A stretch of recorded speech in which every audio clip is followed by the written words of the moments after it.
Hello everyone, आज date है 4 मार्च 2023 और द हिंदू न्यूज एनालिसिस में आपका स्वागत है। इस वीडियो में हम द हिंदू की इंपोर्टेंट न्यूज को एग्जाम के पॉइंट ऑफ व्यू से डिस्कस करेंगे।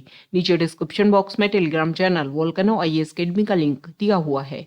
आप Telegram channel volcano IAS academy के साथ में जुड़ सकते हैं।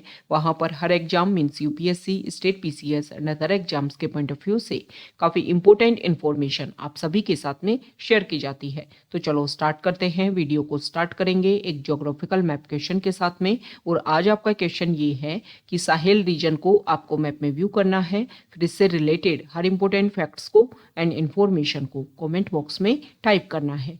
कल हमने आपसे क्वेश्चन पूछा था अरीटापट्टी विलेज को लेकर के। तो हमारे इंडिया के साउथ में जो तमिलनाडु स्टेट है वहां पर लोकेटेड है अरीटापट्टी विलेज। और ये जो अरीटापट्टी विलेज है इसको तमिलनाडु गवर्नमेंट ने बायोडाइवर्सिटी हेरिटेज साइट का डेजिग्नेशन दिया था, जिसकी वजह से न्यूज में बना हुआ था। तो अब हम डिस्कस कर लेते हैं कि बायोडाइवर्सिटी हेरिटेज साइट का डेजिग्नेशन जो है वो कौन से एक्ट के अंडर दिया जाता है। तो देखो 2002 का एक एक्ट है जिसको हम बोलते हैं बायोलॉजिकल डाइवर्सिटी एक्ट। इस एक्ट का सेक्शन 37 सब पार्ट 1 जो है वो पावर देता है एक तरीके से, और इसी सेक्शन के अंडर जो है वो बायोडाइवर्सिटी हेरिटेज साइट का डेजिग्नेशन दिया जाता है। स्टेट गवर्नमेंट जो है वो time to time local bodies से डिस्कशन करती रहती है कि जो भी बायोडाइवर्सिटी रिच एरिया है उसको जो है इस तरीके का प्रोटेक्शन दिया जा सके, ताकि सोसाइटी जो है उस एरिया को प्रोटेक्ट करने में, मैनेज करने में जो है वो हेल्प कर सके। ओके, तो ये इंपॉर्टेंट फैक्ट हमने डिस्कस कर लिए हैं बायोडाइवर्सिटी हेरिटेज साइट को लेकर के और अरीटापट्टी विलेज को लेकर के। द हिंदू को अगर हम डिस्कस करें तो फर्स्ट इंपॉर्टेंट न्यूज है द हिंदू के फ्रंट पेज पर, और यहाँ पर सेंट्रल गवर्नमेंट ने अलाउ किया है उन सारे कैंडिडेट्स को लेकर के कि जो वो पर्सन जिन्होंने जॉब के लिए अप्लाई किया था 22 दिसंबर 2003 से पहले, क्योंकि 22 दिसंबर 2003 को जो है वो नेशनल पेंशन स्कीम जो है उसका नोटिफिकेशन रिलीज हो गया था। इससे पहले थी ओल्ड पेंशन स्कीम। कोई भी एम्प्लॉय जो है वो रिटायरमेंट के बाद में उसका जो पेंशन का प्रोसीजर है उसको चेंज कर दिया गया था 2003 में, और ये जो नेशनल पेंशन स्कीम है ये अप्लाई हुई थी 2004 से। तो वो पर्सन जिन्होंने 22 दिसंबर 2003 से पहले तो जॉब के लिए अप्लाई किया और 2004 में उनको जॉब मिली, तो वो पर्सन आ जाते हैं नेशनल पेंशन स्कीम में। तो यहाँ पर सेंट्रल गवर्नमेंट ने बोला है कि उन सारे एम्प्लॉयज को जो सेंट्रल गवर्नमेंट एम्प्लॉय है उनको एक ऑप्शन दिया जाता है, वन टाइम ऑप्शन, कि वो अपने आप को नेशनल पेंशन स्कीम से ओल्ड पेंशन स्कीम में अपने आप को ट्रांसफर कर सकते हैं। और ये सारे बेनिफिट जो हैं वो सेंट्रल आर्म्ड पुलिस फोर्सेस के जो पर्सनल हैं उनको भी दिए जाएंगे, और जो भी एम्प्लॉय जो हैं जो आते हैं नेशनल पेंशन स्कीम के अंडर जो ओल्ड पेंशन स्कीम में जा सकते हैं, जिनको ऑप्शन ये दिया जाएगा, और 31 अगस्त तक जो है वो अपना ये ऑप्शन को चुन सकते हैं। ओके, अब ये ओल्ड पेंशन स्कीम और नेशनल पेंशन स्कीम क्या है और क्यों न्यूज में बनी हुई है। देखो प्रेजेंट टाइम में अगर हम देखें तो अलग अलग स्टेट में जैसे कि छत्तीसगढ़, राजस्थान, झारखंड, हिमाचल प्रदेश, यहाँ की जो गवर्नमेंट है उन्होंने अनाउंस किया कि हम जो है वो ओल्ड पेंशन स्कीम को लॉन्च करेंगे। ओल्ड पेंशन स्कीम क्या है कि देखो कोई भी एम्प्लॉय वर्क करता है, वर्क करने के बाद में क्या होता था कि उस आफ्टर रिटायरमेंट जो लास्ट सैलरी उस एम्प्लॉय ने ली, उस लास्ट सैलरी का 50% जो है वो उस एम्प्लॉय को फिर पर मंथ आफ्टर रिटायरमेंट जो है पर मंथ पेंशन के रूप में दिया जाता था। और ये ओल्ड पेंशन स्कीम में क्या होता था, क्योंकि एम्प्लॉय रिटायर हो गया, वो कोई अपना वर्क सर्विसेज जो है वो गवर्नमेंट को प्रोवाइड नहीं कर रहा है, तो कंप्लीटली जो उसकी सैलरी का लास्ट सैलरी का 50% जो उसको पेंशन के रूप में दिया जाता था वो एक तरीके से गवर्नमेंट के ऊपर बर्डन क्रिएट होता था। तो इसका ऑप्शन ढूंढने की कोशिश की गई कि क्यों ना जब एम्प्लॉय वर्क करे तभी से उसका पैसा जो है वो पेंशन के रूप में इन्वेस्ट करवाया जाए और फिर उसी पैसे को जो है वो पेंशन के रूप में दिया जा सके। तो इसीलिए नेशनल पेंशन स्कीम लाई गई। नेशनल पेंशन स्कीम क्या होता है, पार्टिसिपेटरी स्कीम है। यहां पर हमने देखा कि जब तक एम्प्लॉय जिंदा है और एम्प्लॉय की मान लो हस्बैंड जॉब में है और वाइफ जो है वो जॉब में नहीं है, तो हस्बैंड के डेथ के बाद में जितनी पेंशन हस्बैंड को मिल रही थी उसका हाफ जो है 50% जो है वो वाइफ को भी उसकी लाइफ लॉन्ग जो है वो पेंशन देखने को मिलती थी। तो इसकी वजह से गवर्नमेंट के ऊपर काफ़ी ज़्यादा बर्डन क्रिएट होता था। तो यहाँ पर नेशनल पेंशन स्कीम में क्या लिया गया कि एक पार्टिसिपेटरी स्कीम है, इसमें एम्प्लॉय जब जॉब करता रहता है तभी वो अपना पैसा, कुछ पैसा गवर्नमेंट डालती रहती है और कुछ पैसा जो है वो एम्प्लॉय डालता रहता है, और पेंशन के के रूप में फिर वो पैसा इकट्ठा होता है। उस पैसे को जो है वो गवर्नमेंट कहीं कहीं इन्वेस्ट करती है और फिर उससे जो मनी आता है उसी को पेंशन के रूप में दिया जाता है। अब इसमें क्या होता है नेशनल पेंशन स्कीम में कि जब पर्सन रिटायर हो रहा है, एम्प्लॉय रिटायर हो रहा है, तो उसका 60% टोटल जो उसका पैसा इकट्ठा हुआ उसमें 60% पैसा जो है वो निकाल सकता है अपना उसी टाइम में, आफ्टर रिटायरमेंट के टाइम में, और वो टैक्स फ्री होता है। और 40% जो पैसा होता है वो टैक्सड होता है, उसके ऊपर टैक्स लगता है, और वो पैसा जो है वो ही बाद में अलग अलग स्कीम में इन्वॉल्व करके और उसको एक जे रिटर्न, मतलब आप नेशनल पेंशन स्कीम को आप ये मान सकते हो कि एक तरीके से ये इन्वेस्टमेंट है कि आपने जॉब में रहते हुए अपना पैसा कहीं कहीं पर इन्वेस्ट कर दिया और फिर वो ही रिटर्न के रूप में आपको पेंशन के रूप में दिया जाएगा। मतलब गवर्नमेंट के ऊपर इस यहाँ पर जो है वो बर्डन क्रिएट नहीं होता है।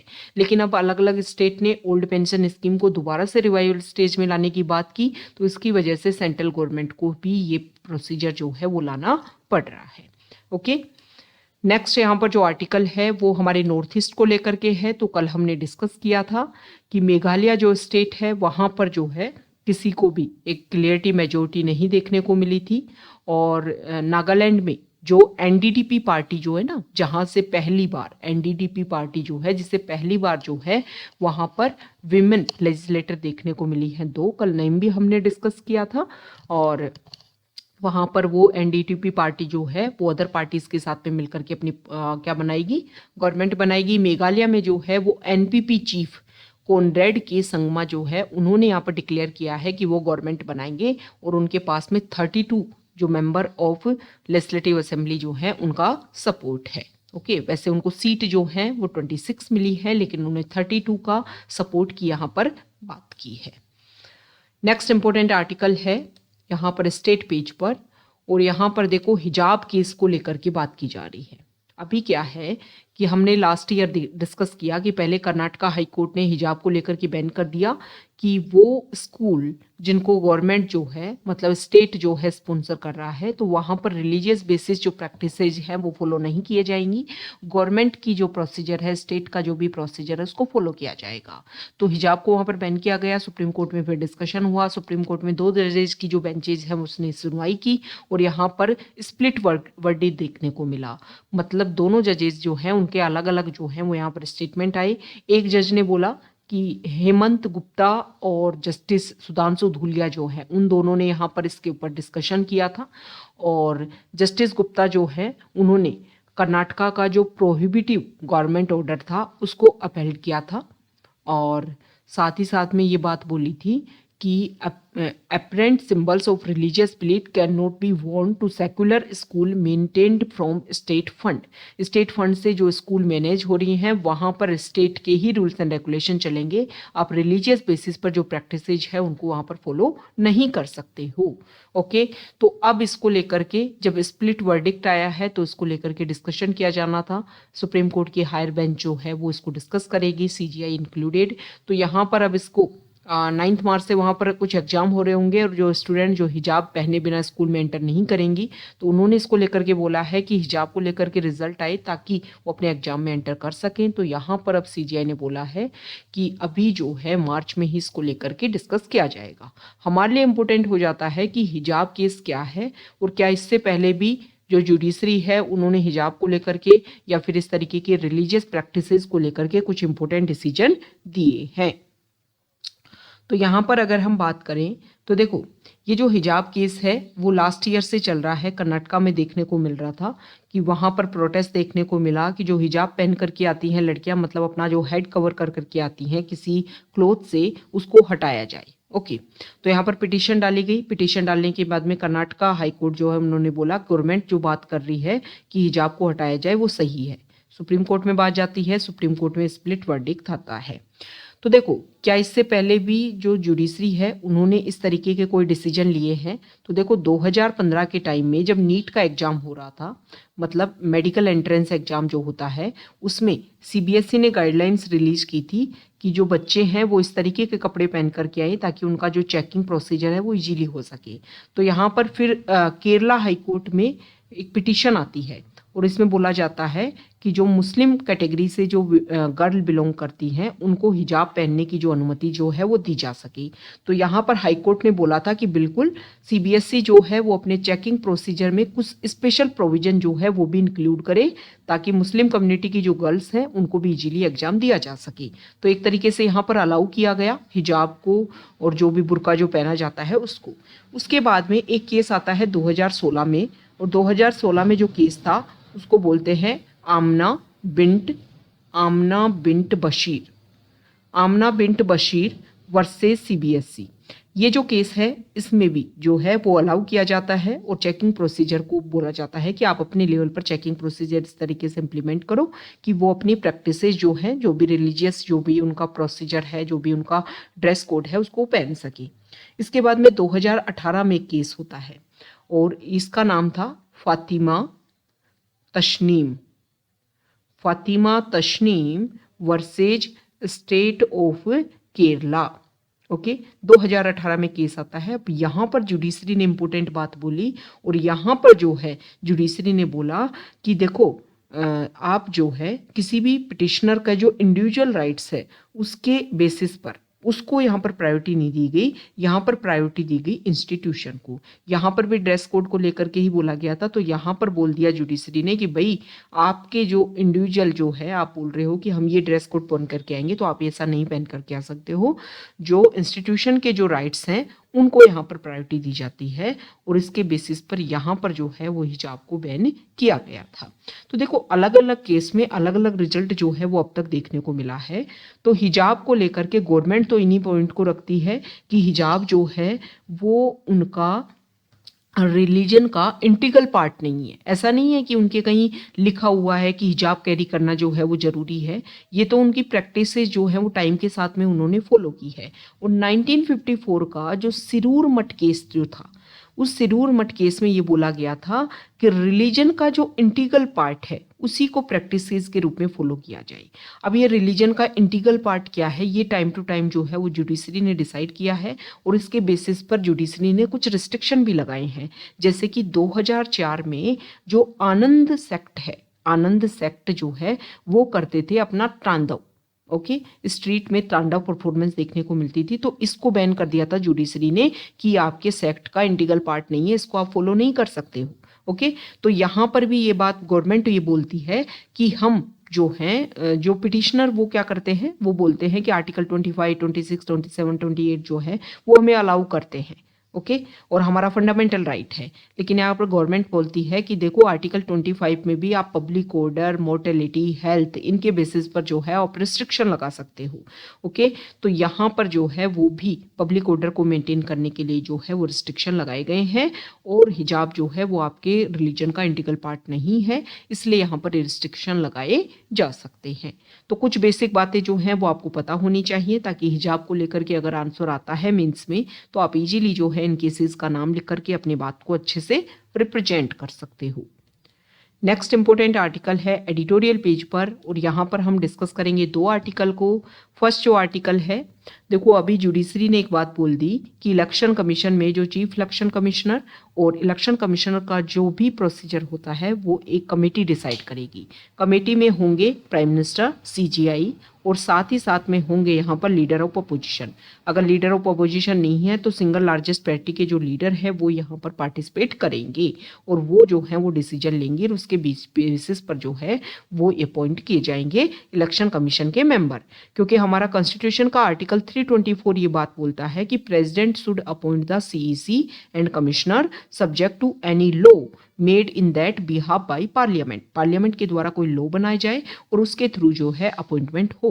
लेकिन लॉ जो है वो अभी तक नहीं बनाया जा सका है, तो ये बोला गया है कि ये जो कमेटी जो है वो रिकमेंडेशन देंगी, उसके बेसिस पर प्रेसिडेंट जो है वो यहाँ पर अपॉइंट करेंगे जब तक कोई लॉ ना बन जाए। तो यहाँ पर ये भी क्लियर किया गया कि देखो पार्लियामेंट के द्वारा लॉ बनाया जाना चाहिए था, लेकिन अभी तक नहीं बनाया गया है। ओके, और इसकी वजह से एक जो इंडिपेंडेंस जो है इलेक्शन कमीशन की वो मेंटेन हो पाएगी, क्योंकि जुडिशरी का भी यहाँ पर इंटरवीन देखने को मिलेगा।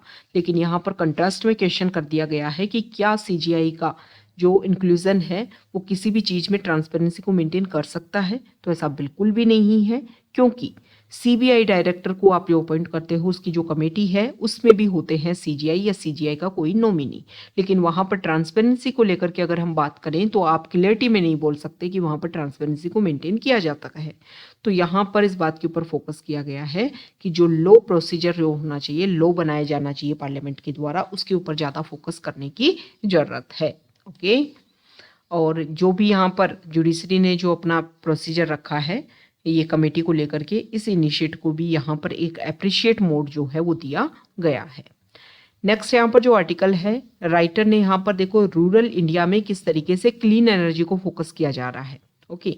और वीमेन जो है, जो बहुत स्मॉल लेवल पर एंटरप्रेन्योर हैं, वो किस तरीके से क्लीन एनर्जी को एब्जॉर्ब कर रही हैं, यूज़ कर रही है अपने प्रोडक्ट में, जिसकी वजह से एमिशन भी कम हो रहा है, प्रॉब्लम भी जो है काफ़ी ज़्यादा सॉल्यूशन भी देखने को मिल रहा है।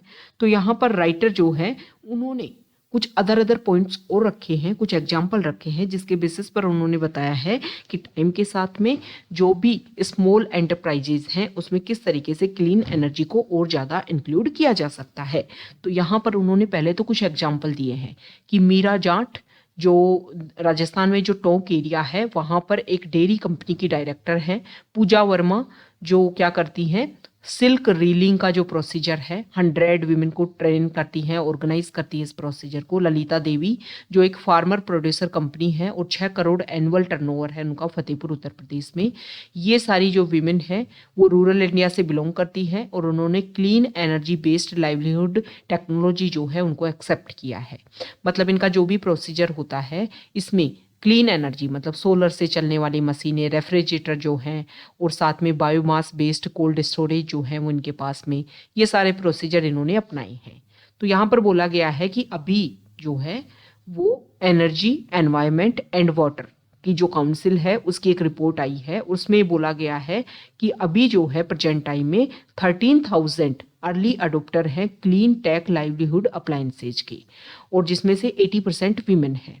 और आने वाले टाइम में हमारे इंडिया में अगर हम बात करें रूरल एरिया पे तो बहुत सारे स्मॉल एंटरप्राइजेज जो हैं मतलब एमएसएमई जो हैं वो ज़्यादा से ज़्यादा बढ़ेंगे। तो हमें इस तरीके से प्रोसीजर एस्टेब्लिश करना चाहिए ताकि क्लीन एनर्जी को और ज़्यादा हम एक्सेप्टेबल बना सके। सीधी सी बात ये है कि जो भी छोटे छोटे प्रोजेक्ट छोटे छोटे एंटरप्रेन्योरशिप स्टार्ट हों उसमें क्लीन एनर्जी को ज़्यादा से ज़्यादा यूज़ किया जाए ताकि जो हमारा टारगेट है सस्टेनेबल डेवलपमेंट का वो भी हम अचीव कर पाएँ, एनर्जी का कंजप्शन जो है उसको भी हम डाइवर्ट कर पाएँ और जो एमिशन है वो भी काफ़ी कम हो पाए ताकि क्लाइमेट चेंज जो इशू है उसको भी हम अच्छे से टैकल कर पाएँ। तो यहाँ पर कुछ प्रोसीजर बताए गए हैं कि किस तरीके से हम क्लीन एनर्जी अप्लायंसेज को एक्सेप्ट करवा सकते हैं। तो सबसे पहले हमें क्या करना होगा, देखो लोग जो है वो न्यू चीज़ों के ऊपर जल्दी से विश्वास नहीं करते। तो जिन लोगों ने एक्सेप्ट कर रखा है, मान लो कोई डेयरी प्रोड्यूसर है और डेयरी प्रोडक्ट जो बनाते हैं उनके पास में क्लीन एनर्जी से चलने वाले जो हैं वो रेफ्रिजरेटर हैं, जो भी कोल्ड स्टोरेज सिस्टम है वो उनके पास में ऐसे हैं। तो कंपनी क्या करे कि गांव-गांव में जाकर के, दो पॉइंट को हम यहाँ पर डिस्कस कर लेते हैं। एक तो कंपनी क्या करे, गांव-गांव में जाकर के जो है उसके डेमो दे। तो यहाँ पर एक एग्जाम्पल दिया हुआ है कि देखो उत्तर प्रदेश का जो हमीरपुर एरिया है वहाँ पर इसी तरीके का प्रोसीजर जो है कि मतलब कोई भी जो प्रोडक्ट है उसको अगर आपको बनाना है तो उससे रिलेटेड जो मशीनें हैं वहाँ पर जाकर के दिखाई गई। तो 200 वीमेन ने, जब वहाँ पर इस चीज़ को लेकर के इम्प्लीमेंटेशन हो रहा था, दिखाया जा रहा था, तो 200 वीमेन ने जो है वो एक साथ में जो है वो इस तरीके के प्रोडक्ट को बुक कर दिया वहीं पर। और ये प्रोडक्ट क्या थे, सोलर सीविंग मशीन, सोलर से चलने वाली जो मशीन है वो जो है मशीन है, और मल्टीपर्पज फूड प्रोसेसर जो है वो जो सोलर से चलते हैं उनको यहाँ पर एक्सेप्ट कर लिया उन्होंने फटाफट। तो यहाँ पर गांव-गांव जाकर के आपको डेमो दिखाने होंगे तभी लोग जाकर के एक्सेप्ट करेंगे। दूसरा यहाँ पर बताया गया है कि देखो जो नए प्रोडक्ट होते हैं उनको लोग विश्वास नहीं करते, तो जिन लोगों ने उनको एक्सेप्ट किया है और उन पर बेहतरीन रिजल्ट है तो ये कंपनी क्या करे, उनको अपना रिप्रेजेंटेटिव अपॉइंट करे। जैसे कि अगर हम बात करें किसान धर्मवीर, एक energy efficient food processor manufacturer company है। तो इन्होंने क्या किया, नीतू टंडन क्या है, एक एग्रो बेस्ड माइक्रो एंटरप्रेन्योर है जिन्होंने इस प्रोसेसर को यूज किया था। तो इस कंपनी ने इनको अपना रिप्रेजेंटेशन दिया, इन्होंने जाकर के अपनी बात रखी कि हाँ मैंने यूज किया और इसका ये रिजल्ट देखने को मिला। तो इसकी वजह से लोगों में बिलीफ क्रिएट हुआ, लोगों ने इसको एक्सेप्ट किया। तो इस तरीके से आप क्या कर सकते हो, एक्सेप्ट कर सकते हो। दूसरा यहाँ पर बताया गया कि देखो इस तरीके के जो स्मॉल जो भी नए प्रोडक्ट हैं उनको स्पॉन्सरशिप नहीं देखने को मिलती, फाइनेंस जो है उनको नहीं देखने को मिलता। तो लोग उनको खरीदें तो इजीली उनको फाइनेंस भी किया जा सके, मतलब लोन दिया जा सके वो खरीदने के लिए। ओके, तो इसके लिए जो है वो कंपनी जो है वो डेवलप होनी चाहिए, फाइनेंसिंग जो है वो प्रोसीजर बहुत ही ईजी होना चाहिए ताकि लोग जो है उनको खरीद सकें।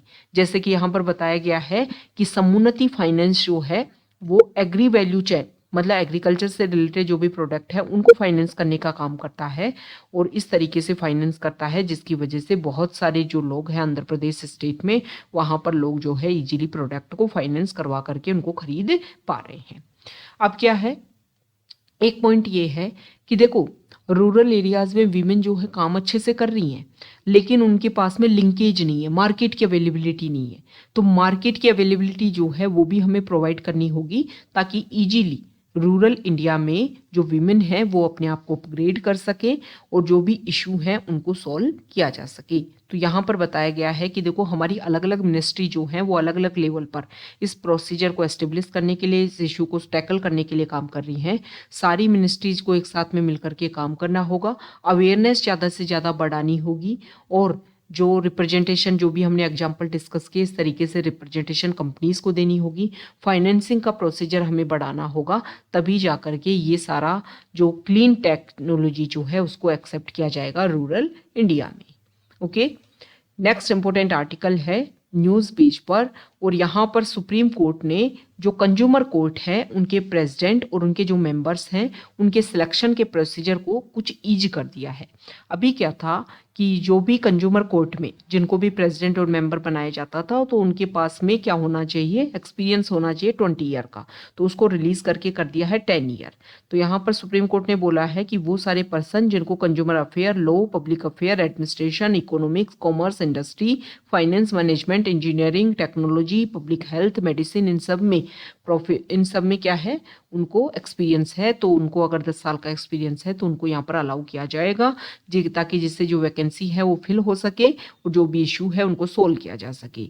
और साथ ही साथ में स्टेट के अलावा जो डिस्ट्रिक्ट के जो कंज्यूमर कोर्ट हैं, कंज्यूमर कमीशन है, उनमें भी इसी प्रोसीजर के तहत पर जो है वो एक्सेप्टेंस की जाएगी। अभी क्या है 2020 के जो एक्ट है उसमें गवर्नमेंट ने कुछ अमेंडमेंट किए हैं, वो अमेंडमेंट रिलीज जब तक होते हैं तब तक इस प्रोसीजर के तहत जो है वो अपॉइंटमेंट किया जाए ताकि जो इशू है उनको सॉल्व किया जा सके।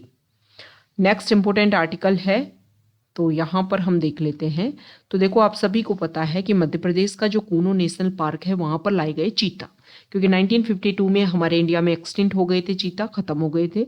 और फिर हमने ईरान के साथ में डिस्कशन किया एशियन चीता को लाने के लिए, लेकिन वहाँ पर पॉपुलेशन पहले से कम है। फिर हम गए कहाँ पर, अफ्रीका कॉन्टिनेंट में, और हम लाए नामीबिया से 8 और अभी लेकर के आए हैं फरवरी 2023 में हम लेकर के आए किससे, साउथ अफ्रीका से। तो 20 चीता जो है वो हो गए कहाँ पर, इंडिया के कूनो नेशनल पार्क में।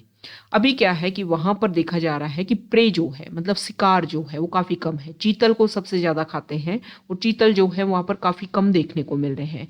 पर स्क्वायर किलोमीटर चीतल की अवेलेबिलिटी जो है वो पहले काफी ज्यादा थी, लेकिन पहले 60 थे चीतल पर स्क्वायर किलोमीटर, लेकिन अभी जो है प्रेजेंट टाइम में 20 देखने को मिल रहे हैं।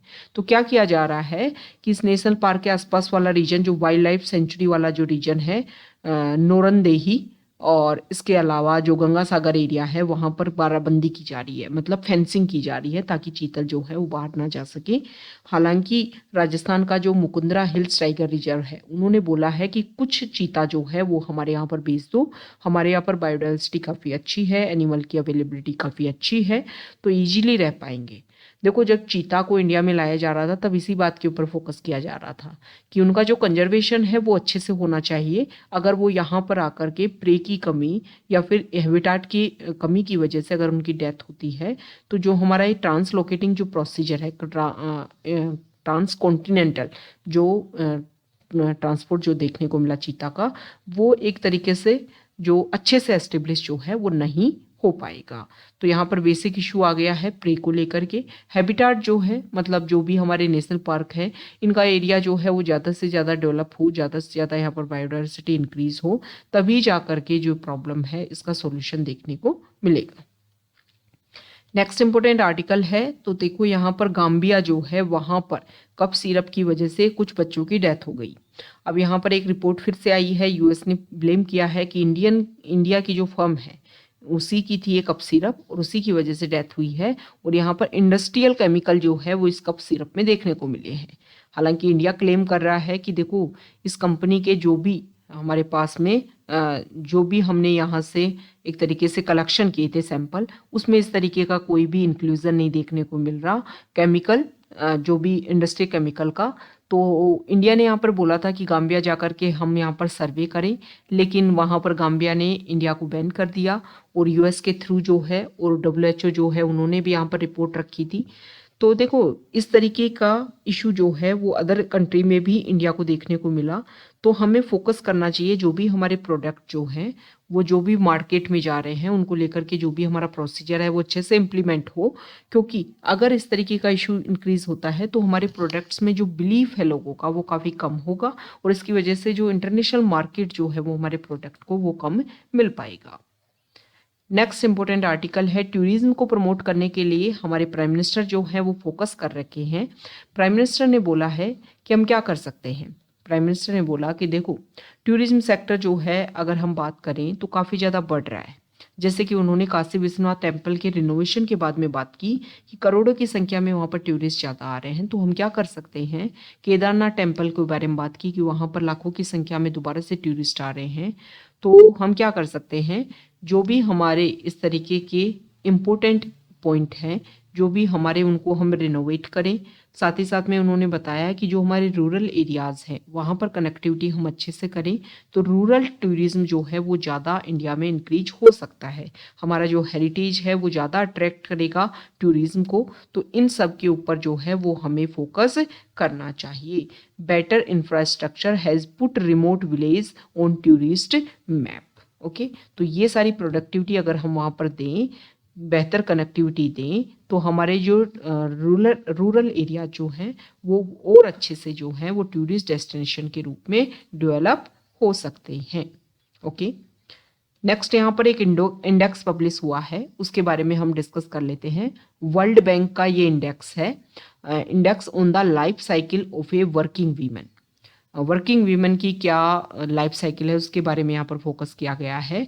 तो हमारे इंडिया का स्कोर 100 में से 74.4 रहा है और इंडिया जो है वो काफ़ी ज़्यादा यहाँ पर लोवेस्ट देखने को मिला है। और यहाँ पर अगर हम बात करें तो देखो साउथ एशिया रीजन में वैसे 63.7 एवरेज है, उससे ज़्यादा है इंडिया का स्कोर। और नेपाल जो है हमारे रीजन में, नेपाल ने हाईएस्ट स्कोर किया है 80.6 और 190 इकोनॉमीज मतलब कंट्री जो हैं वो इस इंडेक्स में रखी गई है।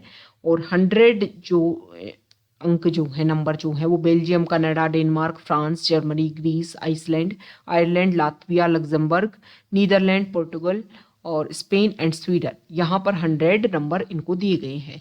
मतलब यहाँ पर मैन और वीमेन में जो पार्टिसिपेशन है वर्किंग एरिया में वो इक्वल है। दोनों को सेम काम के लिए जो है सेम पेमेंट देखने को मिलता है, सेम दोनों के लिए राइट्स हैं, सेम दोनों के लिए ड्यूटीज़ हैं।